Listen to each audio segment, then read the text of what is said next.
नमस्कार दोस्तों, हमारे चैनल ज्ञान सागर में आपका स्वागत है। तो लास्ट क्लास में हमने आपको डीएनए और आरएनए बता दिया था। जैसा कि हमने आपको बताया था, डीएनए की खोज वाटसन एवं क्रिक ने की थी। डीएनए प्रोटीन संश्लेषण को नियंत्रित करता है और डीएनए आनुवंशिकी की सबसे बड़ी इकाई होती है। ये सब हमने आपको लास्ट क्लास में बता दिया था। तो अगर आपने हमारी लास्ट क्लास की वीडियो नहीं देखी है तो डिस्क्रिप्शन में जाएं और वहां पे उसकी लिंक दी गई है, तो वहां से आप देख सकते हैं। तो आज हम आपको एक नया टॉपिक स्टार्ट कराते हैं जिसका नाम है पाचन तंत्र। चलो स्टार्ट करते हैं। तो उसके बारे में पहले हम आपको बेसिकली बता देते हैं कि पाचन तंत्र क्या होता है। तो भोजन को छोटे छोटे टुकड़ों में तोड़कर जल में घुलनशील बनाने की क्रिया को पाचन कहते हैं। इसमें भाग लेने वाले तंत्र को पाचन तंत्र कहते हैं। ये होती है पाचन तंत्र की परिभाषा। पाचन तंत्र को दो भागों में बांटा गया है, एक होता है ग्रंथियों में और दूसरा होता है अंगों में। जो अंग पाचन तंत्र भाग लेते हैं वही पाचन तंत्र के अंतर्गत अंग आते हैं। उन्हीं अंगों के बारे में हम आपको बताएंगे, जैसा कि देख लीजिए। पाचन तंत्र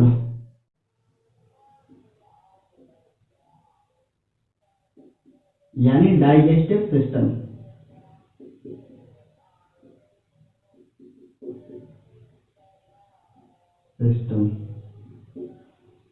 तो ये हम आपको बताने वाले हैं। तो पहले इसकी परिभाषा बता देते हैं, फिर इसके अंतर्गत जो अंग आते हैं हम उन्हें बताएंगे आपको, और फिर इसके आगे जो और हमारे अंग आते हैं उन सभी के बारे में आपको बताएंगे। चलिए देखते हैं, पहले इसकी परिभाषा दिखाते हैं। भोजन को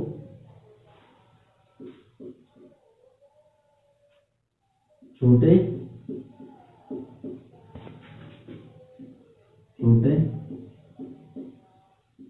टुकड़ों में तोड़कर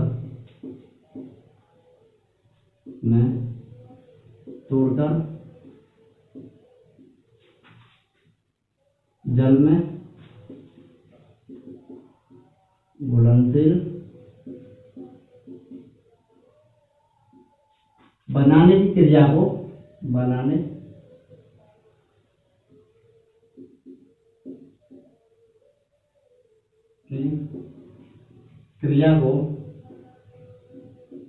पाचन कहते हैं।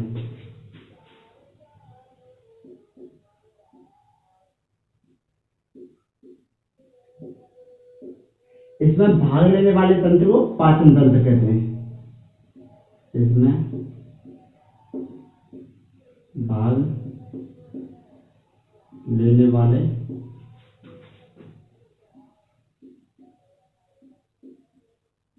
तंत्र को पाचन तंत्र कहते हैं।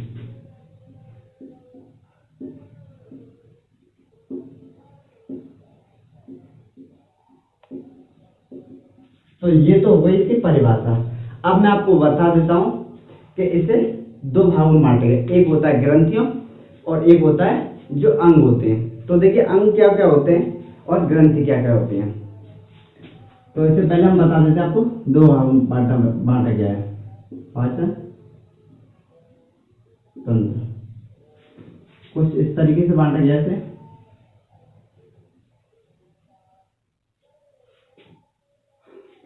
जैसे कि आहार नाल,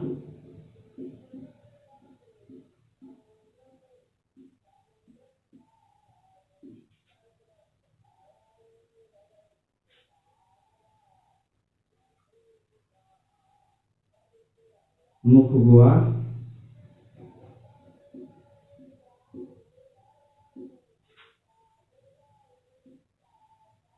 अमाशय यानी पेट, ग्रासनाल,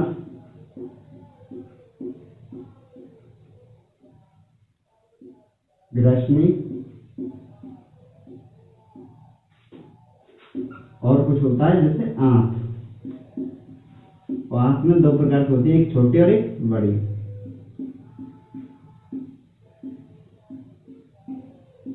देखिए आंख है तो इसमें काफी सारे अंग हैं, लेकिन हमने आपको एक एग्जाम्पल बेस पर कुछ अंग लिखा दिए। जैसे दांत आते हैं, ओष्ठ आते हैं हमारे, और काफी अंग आते हैं जो कि हम आपको पूरा नहीं लिखा सकते, लेकिन उनका एक क्रम से हम आपको सारे अंगों के बारे में डिटेल में लिखाते चलेंगे। लेकिन इसके अंदर हमने कुछ अंग आपको एक एग्जाम्पल बेस पर लिखा दिए हैं। अब हम आपको दिखाते हैं लार ग्रंथियां।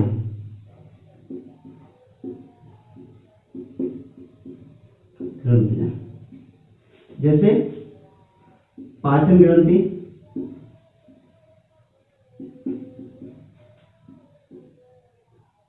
यकृत ग्रंथि,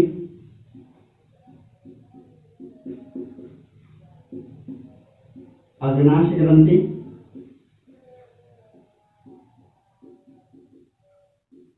इस तरीके से दो भागों में बांट दिया। सबसे पहले बताते हैं आपको मुख गुहा के बारे में। देखो मुख गुहा क्या होती है।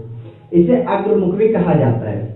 पहला क्वेश्चन तो ये बनता है, इसे अग्रमुख भी कहा जाता है। और दूसरा, यह भोजन को पीसकर उसमें लार मिलाती है जिससे कि भोजन चिकना हो जाए, और इस क्रिया को हम बोलस कहते हैं। तो ये दो क्वेश्चन हमारे मुख गुहा से बनते हैं।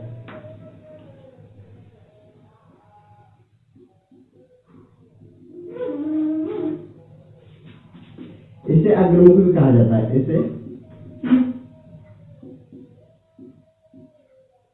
अग्रमुख भी कहा जाता है।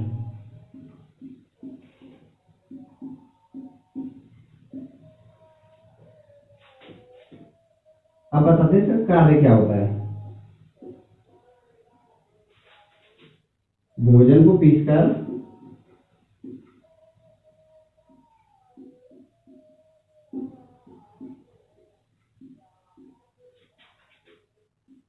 जल में भोजन पीसकर उसमें लार मिलाना,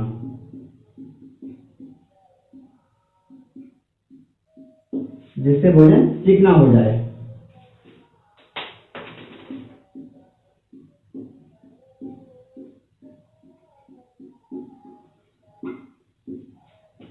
भोजन चिकना हो जाए।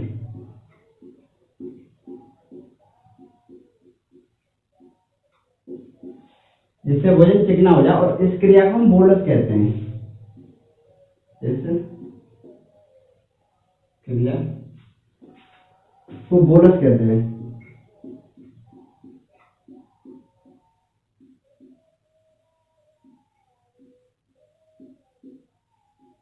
ये दो क्वेश्चन हमारे मुख गुहा से पूछे जाते हैं, जैसा कि हमने आपको ये करा दिया। अब थोड़ा बताते हैं आपको दांत के बारे में। देखो दांत से जितने भी क्वेश्चन बनते हैं वो हम आपको पूरे बताने की कोशिश करेंगे।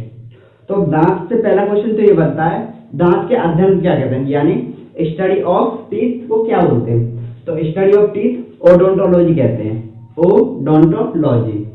और जो दांत होता है वो कैल्शियम फॉस्फेट का बना होता है। फिर उसके बाद ये क्वेश्चन बनते हैं कि जो बच्चे होते हैं उनमें दूध के दांतों की संख्या कितनी होती है, और फिर कि जो 20 वर्ष तक बच्चों में कितने दांत आ जाते हैं, और 20 वर्ष के बाद कितने दांत आते हैं, और दांतों के कितने प्रकार होते हैं, और दांतों को कितने भागों में बांटा गया है। ये सभी क्वेश्चन दांतों से बनते हैं, जो कि मैं इसके बाद इसमें आपको दो क्वेश्चन बताऊंगा दांत से, फिर इसके मिटा के उसके बाद अगले क्वेश्चन को बता दूंगा। चलिए बताता हूं। दांत,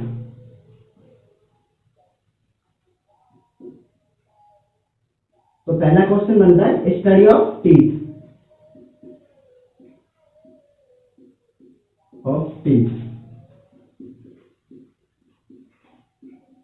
जो दांतों का अध्ययन होता है उसे हम बोलते हैं ओडोंटोलॉजी।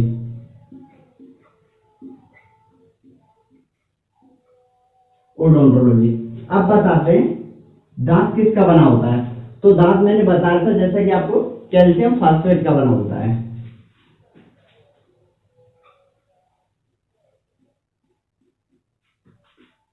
कैल्शियम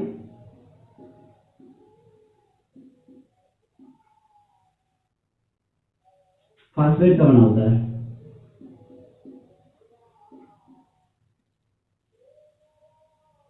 कैल्शियम फॉस्फेट होना था। दांत से मैंने दो क्वेश्चन आपको यहाँ पर करा दिए, उससे जो बचे क्वेश्चन हैं दांत से संबंधित वो मैं अगले इसको मिटा के करा दूंगा। चलिए पहले से साफ कर देता हूँ।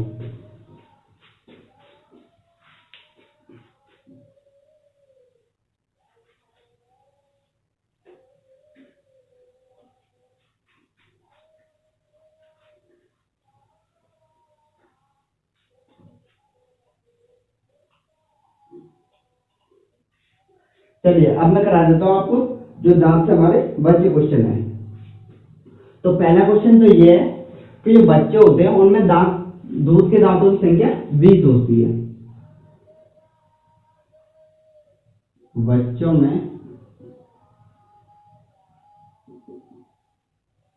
दूध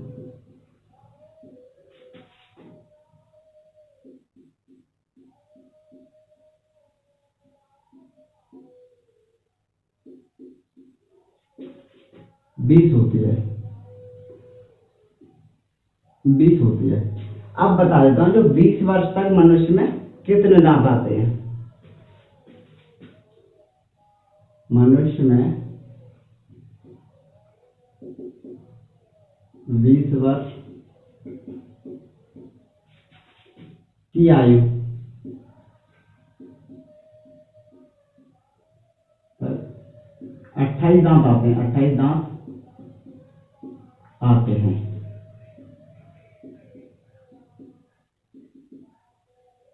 बीस वर्ष की आयु तक तो 28 दांत आते हैं, लेकिन 20 वर्ष की आयु के बाद 4 दांत और आते हैं,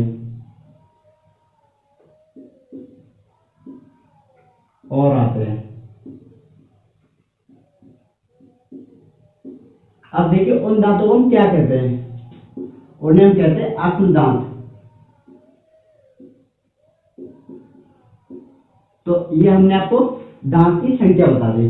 अब थोड़ा बता दें कि जो मनुष्य में जो दांत होते हैं वो कितने प्रकार के होते हैं, या ऐसे कह सकते हो कितने भागों में होते हैं।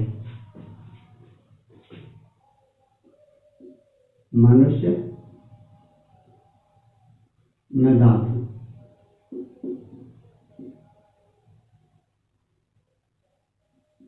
तो मनुष्य में दांत होते हैं, एक तो होता है हमारा विषम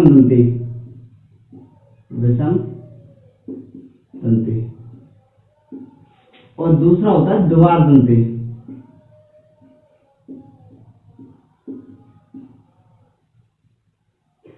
द्वार दंती वो दांत होते हैं जो दोबारा में आते हैं, और एक होता है हमारा गर्त दंती।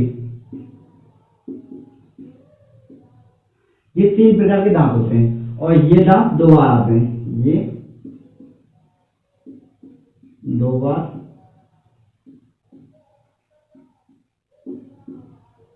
आते हैं। तो हमने आपको बता दिया। अब थोड़ा बताते हैं दांत के जो भाग होते हैं, दांतों को कई भागों में बांटा गया है। जैसा कि मैंने बताया था दांतों को 4 भाग में बांटा गया। अब कौन कौन से होते हैं? पहले होते हैं कृंतक दांत, जिनका जो कार्य होता है, जो सामने के जो 4 दांत होते हैं वो कृंतक दांत होते हैं, जिनका कार्य होता है कुतरने का। दूसरा होते हैं हमारे रत्नक दांत, उनका कार्य होता है चीरने या फाड़ने का, जो कि यहाँ पे एक यहाँ होता है और एक यहाँ होता है, ये 2 दांत होते हैं।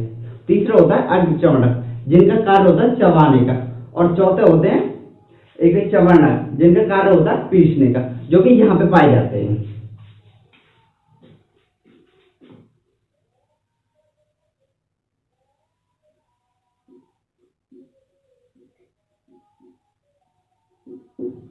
देखिए मनुष्य के दांतों को 4 भागों में बांटा गया है।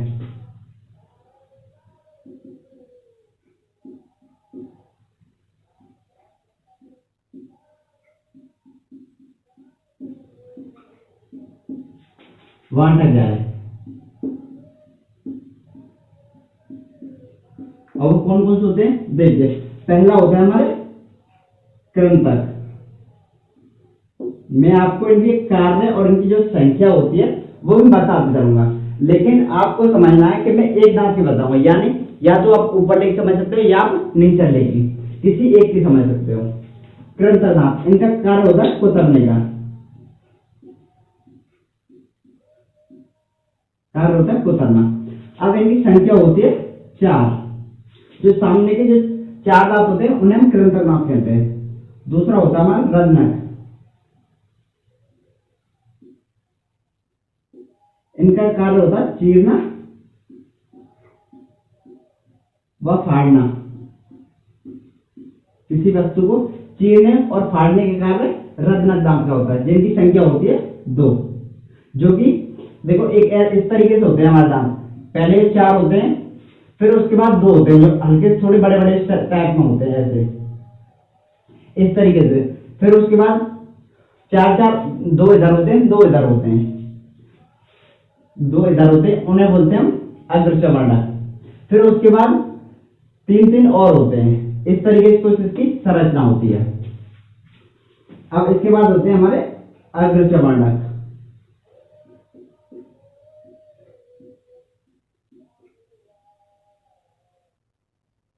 जिनका कार्य होता है हमारा चबाने का, चबाने का, जिनकी संख्या होती है 4। फिर उसके बाद होते हैं हमारे चौथे वाले, जिन्हें बोलते हैं चबाणक, जिनका कार्य होता है पीसने का, जो लास्ट में होते हैं, उनकी संख्या होती है 6। तो ये हमने जो दांत के जो प्रकार होते हैं वो हमने आपको सभी बता दिए। अब थोड़ा बताते हैं आपको, जो दांतों की संख्या अक्सर करके कुछ जीव जंतु हम पूछ लिए जाते हैं, तो मैं आपको उनके बारे में बता देता हूं। जैसे कि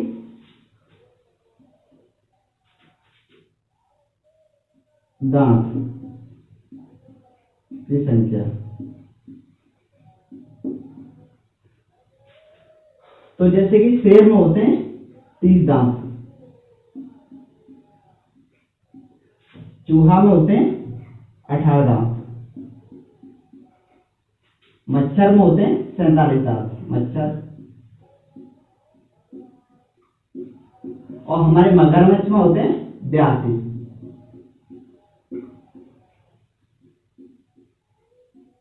अब देखिए, अक्सर करके कुत्ते और बिल्लियों में भी पूछे जाते हैं, तो कुत्ते और बिल्लियों में दो टाइप से पूछे जाते हैं। एक इस तरह के नवजात कुत्ते में कितने दांत होते हैं, और एक वयस्क कुत्ते में दांत होते हैं। इसी तरह बिल्लियों में भी पूछे जाते हैं।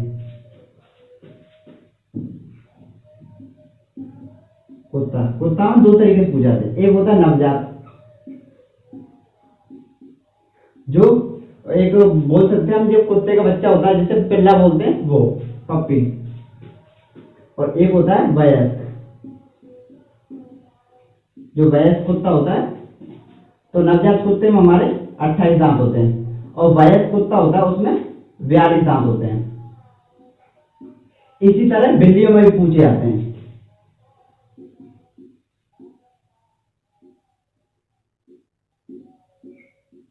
तो बिल्ली में भी इसी तरह पूछा है, नवजात में कितने होते हैं और वयस्क में। तो हम आपको बता देते हैं, जो नवजात बिल्ली होती है उसमें दांत की संख्या होती है 26, और जो वयस्क होती है उसमें 30 होती है। तो इन्हें मतलब जो 5-6 जीव जंतु बारे में होंगे, इनके बारे में मैंने आपको बता दिया। तो ये क्वेश्चन अक्सर पूछ लिए जाते हैं। अब थोड़ा बता देते हैं, एक मछली होती है, सर्वाधिक कौन सी मछली में होते हैं दांत? सर्वाधिक दांत, दांत किस मछली में होते हैं? तो किस मछली, तो मैं आपको बता देता हूं, एक स्पिनर डॉल्फिन करके होती है, स्पिनर डॉल्फिन करते हैं।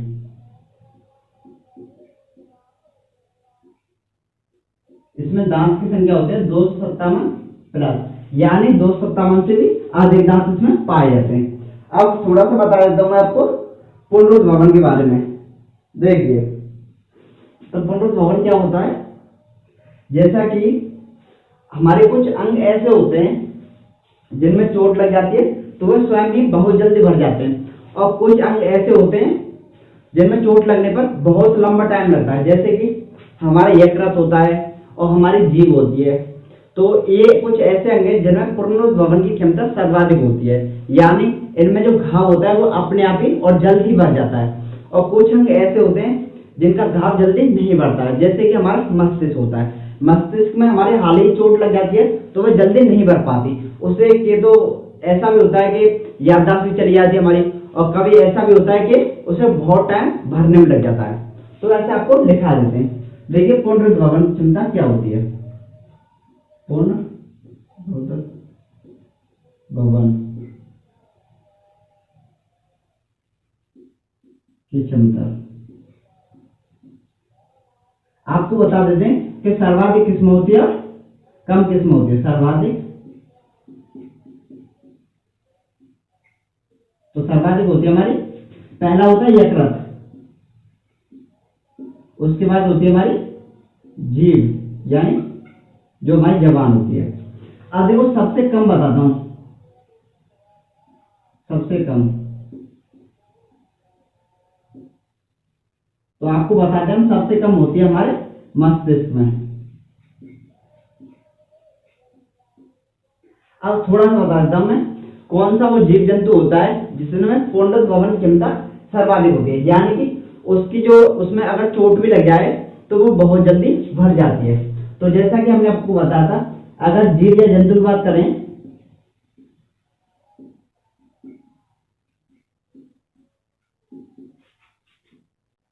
तो हमारे आता है छिपकली।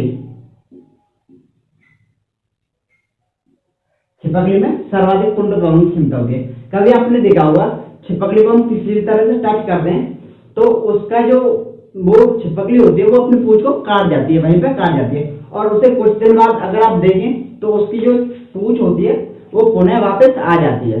तो इसका मतलब यह है कि उसकी जो पुंडक भवन की क्षमता होती है, यानी कि पुनः निर्माण की जो क्षमता होती है वो बहुत ही ज्यादा होती है, मतलब बहुत ज्यादा वो पुनर्निर्माण में कर देती है। तो ये हमने आपको बता दिया। अब इसके बाद हम आपको बताते हैं जो दांत होता है उसकी संरचना बताते हैं। तो हमने आपको दांतों की संख्या बता दी, अब दांत की संरचना बताते हैं कि दांत के ऊपरी भाग को क्या कहते हैं और दांत के निचले भाग को क्या कहते हैं, दांत का कौन सा भाग मस्तिष्क से जुड़ा होता है। इस तरीके से कुछ क्वेश्चन और आते हैं, उनको भी हम आपको बता देते हैं।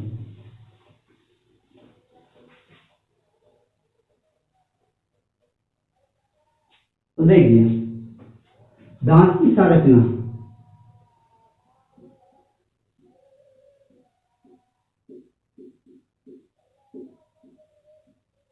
देखिए दांत के एक थोड़ा सा मैं आपको छोटा सा एक डायग्राम बनाऊंगा। मेरी आर्ट इतनी अच्छी तो नहीं है पर इतना है आपको मैं समझा सकता हूं।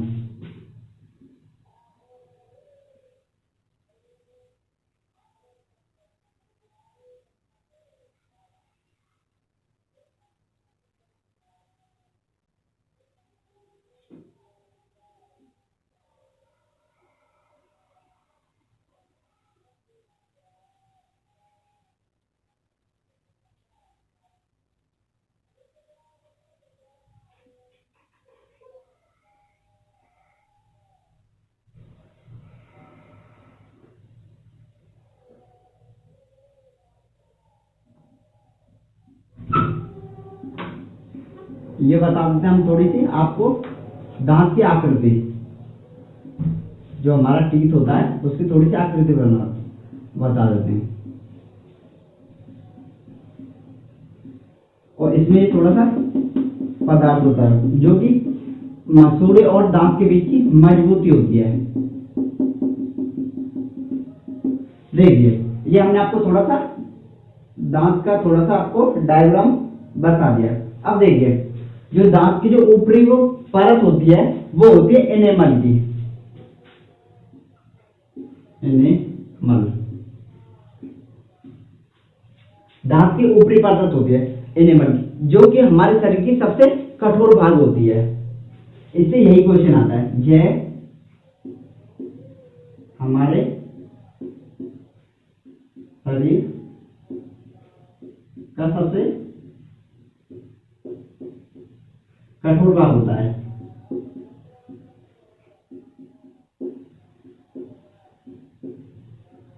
तो ये आपको समझ में आ गया। इसके जो निचली परत होती है उसे बोलते हैं डेंटिन, डेंटिन, और इसके जो लास्ट वाली जो नीचे वाली परत होती है उसे बोलते हैं हम पल्प।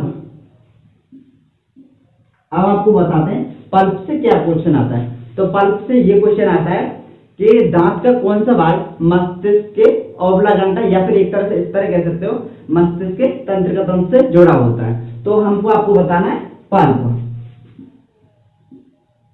दांत का कौन सा भाग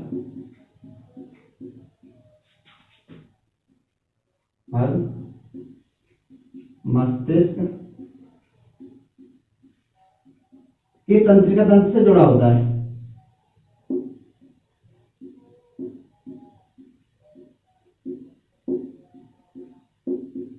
से जुड़ा है। तो ये क्वेश्चन आता है हमारे पल्स से। अब हम आपको बता देते हैं, इसे बोलते हैं सीमेंटम। सीमेंटम, इससे ये क्वेश्चन आता है कि जो दांत और मसूड़े की जो मजबूती होती है उसे हम क्या बोलते हैं, तो उसे बोलते हैं हम सीमेंटम। दांत और मसूड़े के बीच की मजबूती, दांत और मसूड़ों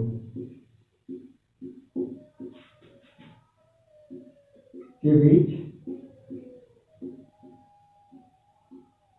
मजबूती। तो ये क्वेश्चन आता है हमारे सीमेंटम से।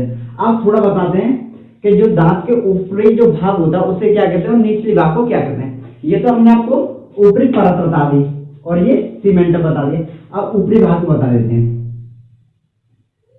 दांत का ऊपरी भाग, दांत के ऊपरी भाग को बोलते हैं क्राउन, CROWN। और निचला भाग, तो देखिए निचले भाग को क्या बोलते हैं, निचले भाग को बोलते हैं हम रूट। तो ये हमने आपको दांत की संरचना से जितने भी क्वेश्चन बनते थे वो हमने आपको बता दिए। अब देखो हमने एनिमल बता दिया, डेंटिन बता दिया और सीमेंट। अब थोड़ा सा बताते हैं दांत में होने वाला रोग या फिर दांत से संबंधित रोग। एक दांत से संबंधित रोग होता है जिसे बोलते हैं फ्लोरोसिस, संबंधित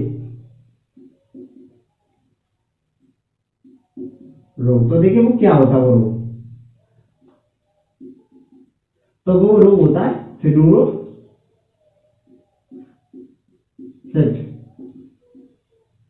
यह दांत से संबंधित रोग होता है। तो आज के टॉपिक में हमने दांत आपको कंप्लीट करा दिया और कल के टॉपिक में जो भी हमारा इससे अगला क्रम रहेगा वो हम आपको करा देंगे। तो दोस्तों अगर आपको हमारी वीडियो अच्छी लगी है तो लाइक कर देना और शेयर कर देना और कमेंट कर देना। अगर आपको कहीं पर डाउट हो या फिर हमारी वीडियो में कहीं पर भी कमी हो तो आप हमें कमेंट सेक्शन में कमेंट करके बता सकते हैं। तो चलिए चलते हैं, धन्यवाद।